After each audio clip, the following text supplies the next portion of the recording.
Oke. Ya, sudah, silakan dimulai. Ya, jadi pada pertemuan sebelumnya terakhir Bapak minta revisi di bagian teori karena nggak ada ini kayak tidak ada penjelasan yang memberikan pengkaitan atau hubungan antar teori itu. Di sini teori analisis dan perencanaan sistem informasi produksi. Di sini pada bagian ini peneliti akan membahas mengenai berbagai teori yang akan membantu peneliti dalam menyelesaikan permasalahan yang akan diselesaikan pada penelitian ini. Yang pertama itu berkaitan dengan perusahaan. Di sini saya mengambil pengertian perusahaan itu menurut Undang-Undang Nomor 8 Tahun 1997 tentang dokumen perusahaan.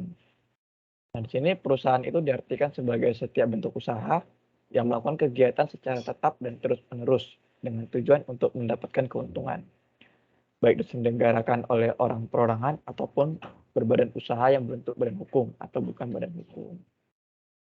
Nah, di sini berdasarkan kegiatan utamanya, perusahaan itu dapat dikelompokkan menjadi 3, di mana salah satunya adalah perusahaan manufaktur. Nah, perusahaan manufaktur ini adalah perusahaan yang mengolah bahan baku menjadi barang jadi. Dalam penerapannya, perusahaan itu memerlukan penerapan sistem informasi akuntansi dalam aktivitas produksinya. Pada saat perusahaan ingin membuat keputusan berkaitan dengan jumlah produksi, perencanaan perusahaan dalam melakukan alokasi dan perencanaan sumber daya, lalu juga penentuan harga jual produk dan bahkan manajemen biaya, suatu perusahaan itu memerlukan informasi akuntansi biaya yang tepat sebagai sumber informasi, sehingga sistem informasi akuntansi itu memungkinkan kemudahan perusahaan dalam pengelolaan informasi tersebut. Nah, yang kedua, teori yang digunakan dalam penelitian yang akan digunakan dalam penelitian adalah sistem informasi akuntansi itu sendiri. Di mana menurut Olmeda Sternberg, akuntansi itu adalah bahasa bisnis. Maka sistem informasi akuntansi adalah kecerdasan informasi dalam penyediaan kendaraan bagi bahasa bisnis. Sistem informasi akuntansi itu adalah sebuah sistem yang mengumpulkan, mencatat, menyimpan, dan memproses data untuk menghasilkan informasi bagi pengambil keputusan. Bagi perusahaan manufaktur, baik perusahaan yang kecil, menengah maupun besar, itu membutuhkan sistem informasi akuntansi yang cepat dan akurat, sehingga memudahkan pemilik perusahaan dalam mengambil keputusan secara baik. Nah, ada 4 jenis siklus pengelolaan akuntansi dalam sistem informasi akuntansi. Namun, yang akan dibahas dalam penelitian itu adalah siklus produksi, karena berkaitan dengan permasalahan yang ingin diselesaikan dalam penelitian itu berkaitan dengan aktivitas produksi itu sendiri. Menurut Romney Sternberg, siklus produksi itu merupakan serangkaian aktivitas bisnis yang berulang dan operasional pemrosesan data atau informasi terkait dengan manufaktur produksi atau kegiatan mengolah bahan baku menjadi barang jadi.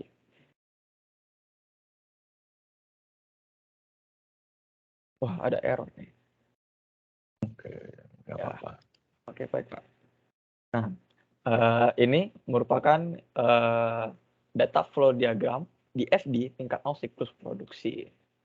Nah, pada gambar ini, siklus produksi itu terdiri dari 4 aktivitas, yaitu 4 aktivitas bisnis, yaitu desain produk, planning and scheduling, operasi produksi, dan akuntansi cost atau akuntansi biaya.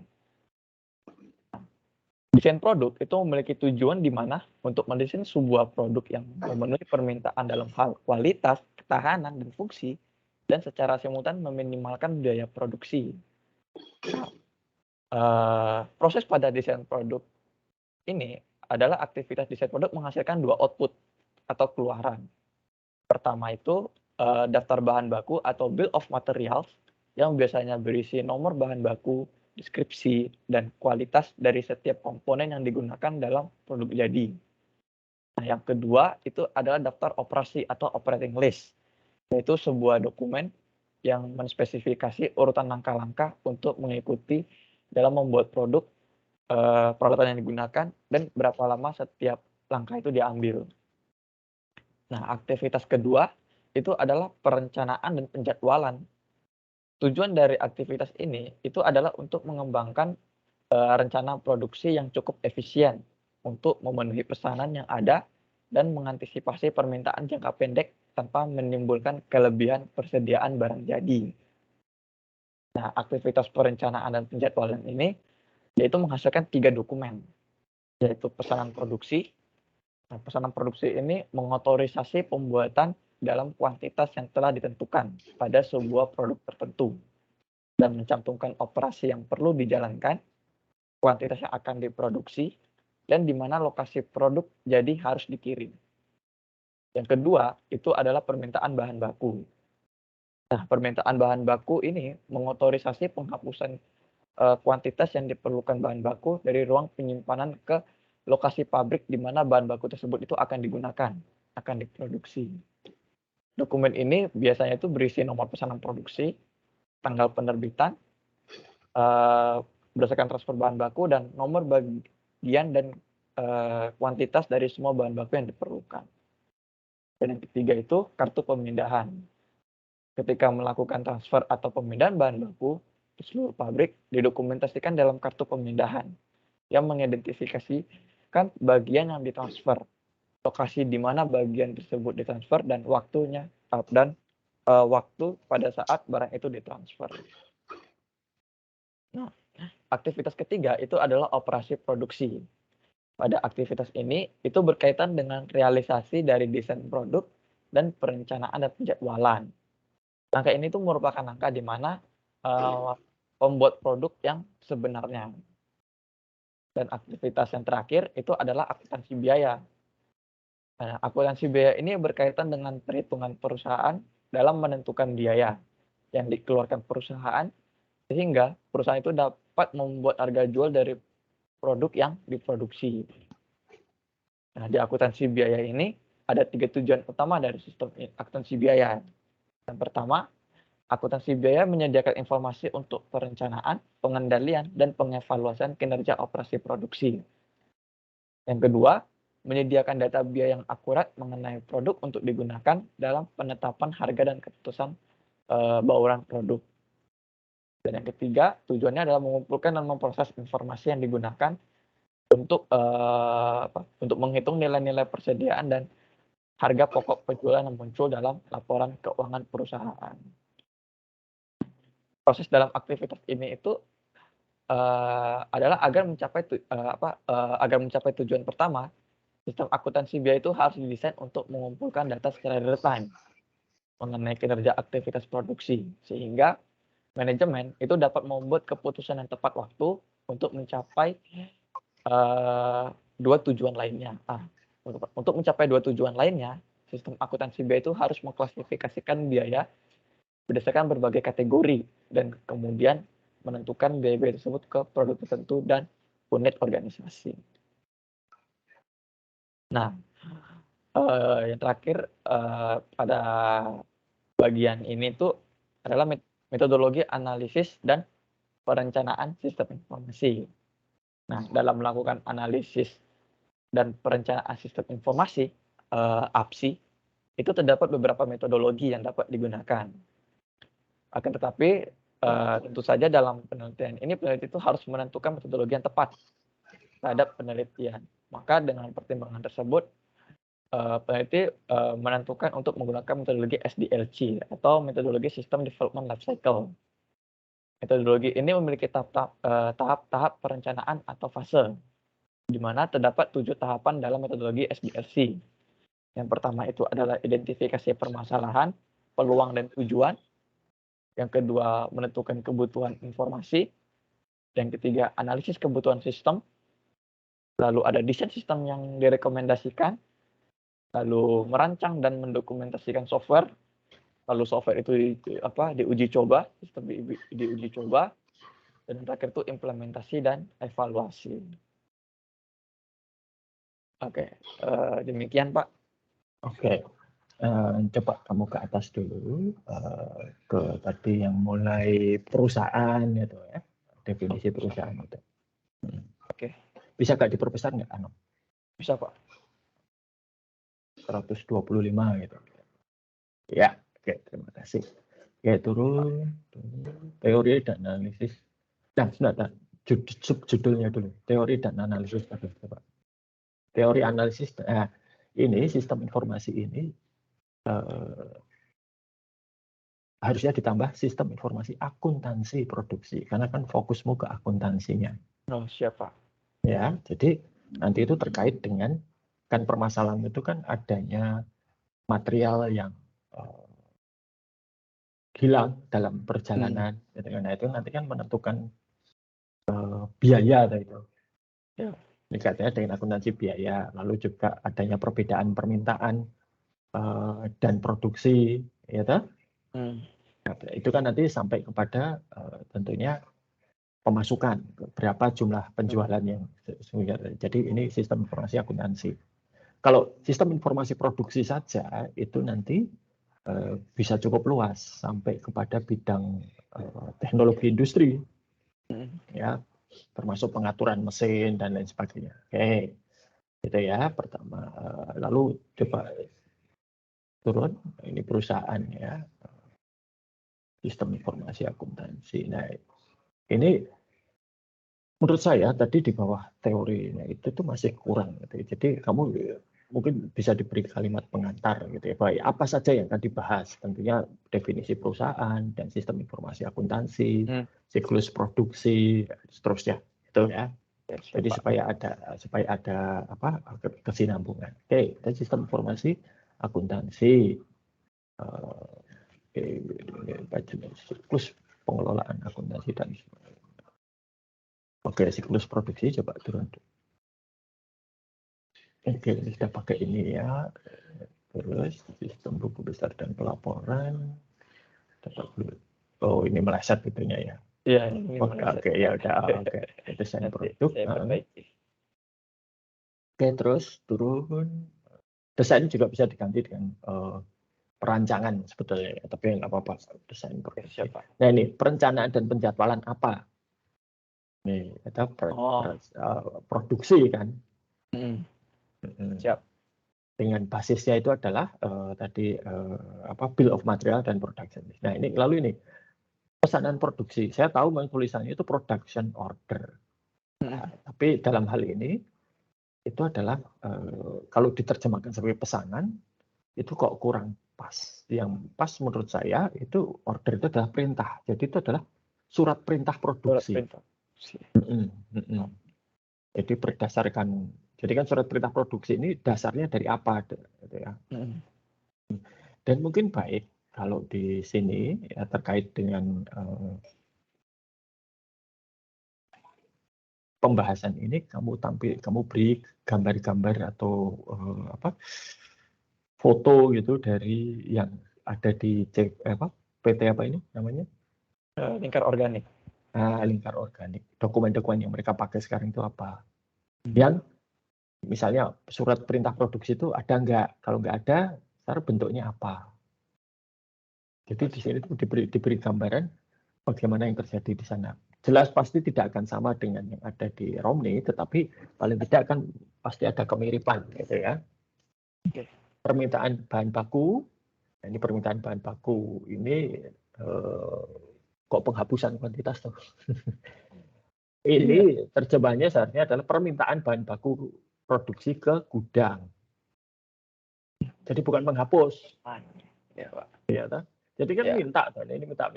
Ya, saya tahu kadang-kadang terjemahan itu agak membingungkan gitu ya. Kalau diterjemahkan kata per kata jadinya seperti itu. Tetapi kan intinya itu adalah dia itu minta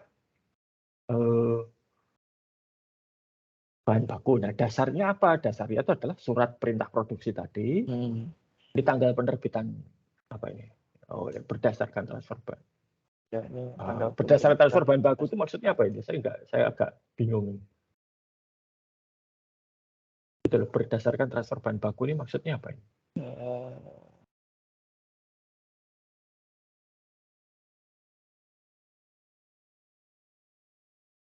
Ya, nanti perlu dilihat ini ya, karena ini tidak. Ini kan dokumen ini nomor pesanan produksi, tanggal terbitnya, kemudian bahan yang diminta gitu kan intinya. Ya, oke, ya sudah. Lalu kartu pemindahan ini kok moving ticket kan maksudnya ya. Ini mungkin kalau saya nggak tahu apakah ada bahasa bakunya di dalam bahasa Indonesia, tapi kalau tidak ada bahasa baku, terjemahan bakunya, mungkin lebih baik ditulis Bahasa Inggrisnya aja. bahasa Inggrisnya saja, yaitu moving ticket dalam cetak miring gitu ya.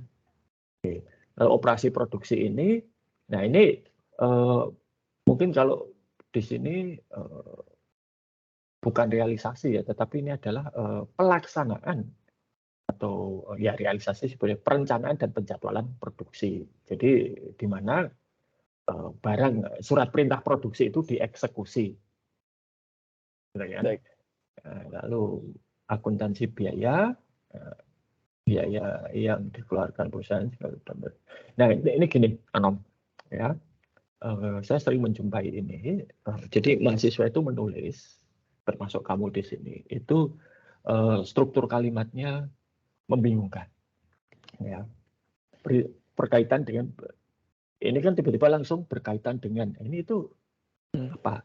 Jadi struktur bahasa Indonesia yang baik itu kan ada subjek, ada objek, ada predikat. Subjek, predikat, objek, keterangan. Nah, berkaitan dengan itu bukan objek gitu. Akuntansi biaya adalah, lah itu baru. Ya, jadi mulai dari situ. Ya, lalu usahakan kalimatnya itu jangan kalimat majemuk. Seperti ini itu kan kalimat majemuk. Kenapa? Karena kalimat majemuk itu punya potensi membingungkan. Seperti yang kamu tulis ini sebetulnya membingungkan. Jadi yang pertama tentunya adalah ya dimulai dari kalimat sederhana saja. Satu kalimat subjek, predikat, objek, keterangan. Jadi daripada satu kalimat panjang seperti ini, itu lebih baik kalau kalimatnya pendek-pendek, tapi ada beberapa. Lalu ini kamu di sini satu paragraf, satu kalimat. Ini juga tidak boleh. Ya, tidak boleh itu. Ya, satu paragraf itu minimal ya 3 kalimat lah. Gitu ya. Sampai 4-5, oke. Ya. Tapi makanya tadi saya katakan jangan pakai kalimat, hindari kalimat majemuk. Ya. Karena itu punya potensi membingungkan. Lebih baik kalimat sederhana saja, satu subjek, satu predikat, objek, keterangan. Gitu. Oke, tujuan utama dari sistem akuntansi, sistem informasi akuntansi biaya, atau bukan sistem akuntansi biaya, atau? Iya Pak. Nah, sistem informasi akuntansi biaya. Atau akuntansi biaya kan sebetulnya ini aktivitas akuntansi biaya, loh. Penghitungan biaya produksi, loh. Data biaya apa ini? Ini juga nomor 2 ini, data biaya produksi. Yang akurat untuk penetapan harga dan keputusan bauran produk. Ya, jadi menyediakan data biaya akurat mengenai produk itu menurut saya kok kalimat yang tidak pas. Ya. Jadi menyediakan data akuntansi atau data biaya produksi yang akurat untuk digunakan dalam penetapan harga dan keputusan bauran produk. Nah, itu harga apa? Harga jual mestinya gitu kan. Ya. Mengumpulkan dan memproses informasi yang digunakan untuk menghitung nilai-nilai persediaan harga pokok yang muncul dalam laporan keuangan perusahaan. Ya, oke. Proses mengumpulkan. Ini kalau real time itu juga enggak loh sebetulnya ya. Ini sangat tergantung pada perusahaannya. Tidak harus real time. Real time itu mahal. Ya. Jadi batch pun tidak masalah. Ya, ini sangat tergantung kepada keputusannya itu kapan. Ya, sebetulnya gini, kalau yang namanya akuntansi biaya, terutama untuk biaya itu kan sebetulnya sudah ditentukan dari awal, gitu ya. Ya. Nah, terutama ketika desain produk, nah itu biasanya sudah ada target biayanya berapa. Ya. Apalagi kalau mengingat permintaan produksi itu berasal dari order dari marketing kan. Ya marketing itu kan ketika keluar mereka sudah punya ini loh harganya sekian, gitu kan. Jadi kalau ditarik ke belakang sudah tahu harga produksinya berapa, gitu ya. Nah, jadi sebetulnya kegiatan akuntansi biaya ini adalah memperhitungkan biaya yang benar-benar keluar dan kemudian dilihat dari target biayanya apakah sama atau tidak. Ya. Nah, kalau tentunya fokusnya pada biaya-biaya yang bisa dikendalikan. Ya, contoh biaya yang bisa dikendalikan itu ya biaya tenaga kerja nggak bisa ya, tapi ini overhead pabrik itu kadang bisa dikendalikan, terutama untuk ya. Lalu kamu tadi sudah menyebutkan waktu produksi, ya itu bisa. Tapi kalau misalnya ya UMR itu kan nggak bisa dikendalikan, bisa naik sewaktu-waktu. Tarif dasar listrik bisa naik sewaktu-waktu. Kemudian biaya ini bahan bakunya, berasnya juga bisa berubah sewaktu-waktu. Betul ya? Oke. Nah, lalu dari situ kemudian kan kamu metodologi analisis dan perencanaan sistem informasi. Nah, kalau kamu loncat ke metodologi itu kurang tepat. Ya, itu lebih tepat ke analisis dan perencanaan sistem informasi. Nah, lalu di dalam analisis dan perencanaan informasi itu baru kemudian kamu bahas metodologinya. Nah, sekarang kenapa pakai SDLC? Nah, ini padahal kan metodologi itu banyak. Dan ini kamu kurang referensi ini ya, referensinya nggak ada ini. Nah, kenapa pakai SDLC? Ini harus ada alasannya. Tidak harus dijawab sekarang. Ya, tapi harus ada alasan. Karena ada banyak metodologi. Tapi kenapa kamu milih SDLC? Ya. Sebetulnya intinya ya ada banyak metodologi yang tepat untuk kasusmu ini. Ya, yang bisa dipakai lah paling tidak, bukan kalau tepat mungkin kurang pas. Tetapi mengapa kamu pilih SDLC? Mengapa tidak pilih yang lain misalnya? Ya. Nah, ini harus dipertahankan di sini. Ya. Dan nantinya pun kalau skripsi ini juga harus dipertahankan. Mengapa kau pakai SDLC? SDLC ini kan metodologi yang sudah sangat tua ya, sudah 50 tahun lebih usianya. Dan sudah banyak metodologi-metodologi lain yang muncul untuk mengatasi kelemahan SDLC. Ya, nggak apa-apa pakai SDLC itu boleh-boleh saja. Tetapi mengapa kamu pilih itu? Ya. Lalu tahapan-tahapannya ini dari mana ini kamu 7 tahapan ini dapatnya? Ini tadi kemarin dari mana ya? Nah, ini referensi ini penting ini. Karena apa? Ini agak tidak biasa. Kalau Romney dan Steinbart itu dimulai dari tapi kayaknya lalu yang berikutnya itu adalah analisis kebutuhan ya. 45 itu adalah logical dan physical design. Baru setelah itu implementasi, ya.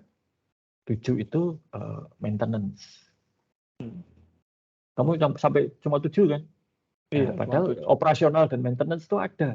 Setelah implementasi kan ya dijalankan kan? Tidak. Nah, jadi nanti coba referensinya kamu perbaiki gitu ya. Baik, Pak.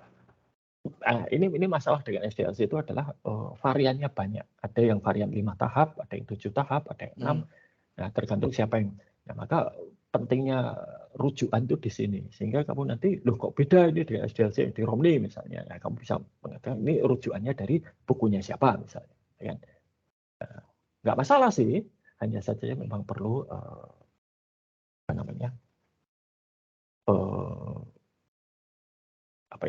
dasar yang kuat bahwa ini memang ada SDLC sebenarnya.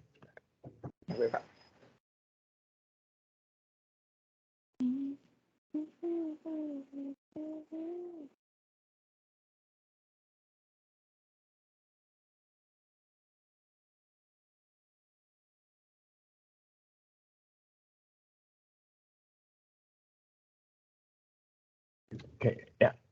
Jadi dasarnya itu apa?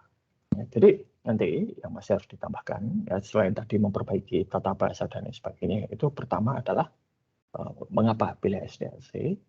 Kalau pilih SDLC sudah ada alasannya, lalu yang versi yang mana yang kamu pakai? Ya. Baik. Kemudian SDLC itu ada kelemahan dan kelebihannya. Nah, ini harus kamu pahami apa kelemahan dan kelebihannya. Karena ini masih sifatnya proposal, mungkin tidak bisa dibahas bagaimana cara mengatasi kelemahannya. Gitu ya. Tapi kamu harus paham kelebihan dan kekurangan SDLC itu apa. Baik, Pak. Ya. Setiap metodologi itu ada kelebihan dan kekurangan. Pasti. Hanya saja kemudian ketika kita tahu apa kelebihan dan kelemahannya, kita bisa mengantisipasi. Ya, dan bisa menggunakan langkah-langkah atau mengambil langkah-langkah untuk mengatasi kelemahan tersebut. Sehingga tidak berpengaruh signifikan terhadap sistem yang kita kembangkan. Oke. Baik, Pak. Itu. Nah, berikutnya yang perlu kamu tambahkan ya, yang belum ada itu adalah jadwal penelitian atau metodologi penelitian gitu ya. Jadi di situ itu jadwal kapan kamu akan proposal, kapan kamu mulai pengumpulan data, kapan analisis sistemnya ini berdasarkan SDLC-nya ini tentunya. Ya. Jadi itu yang perlu ditambah yang belum ada sekarang. Itu sih, Anop. Berarti minggu depan buat itunya Pak, metodologi penelitian ya? Jadi tahapan-tahapan penelitiannya lah gitu ya. Jadi Siap, rencana penelitian. Gitu. Okay. Karena proposal itu kan masih usulan ya, jadi harus ada jadwalnya seperti apa. Gitu. Siap Pak. Ada pertanyaan? Oke, cukup Pak. Oke, sudah. Berarti minggu depan itu kan kuliah terakhir ya. Nah, nanti kalau kamu sudah dengan metodologi itu berarti sudah selesai. Gitu ya. Oke. Gitu ya, selamat siang. Oke Pak, selamat siang Pak. Terima kasih Pak, sampai jumpa lagi.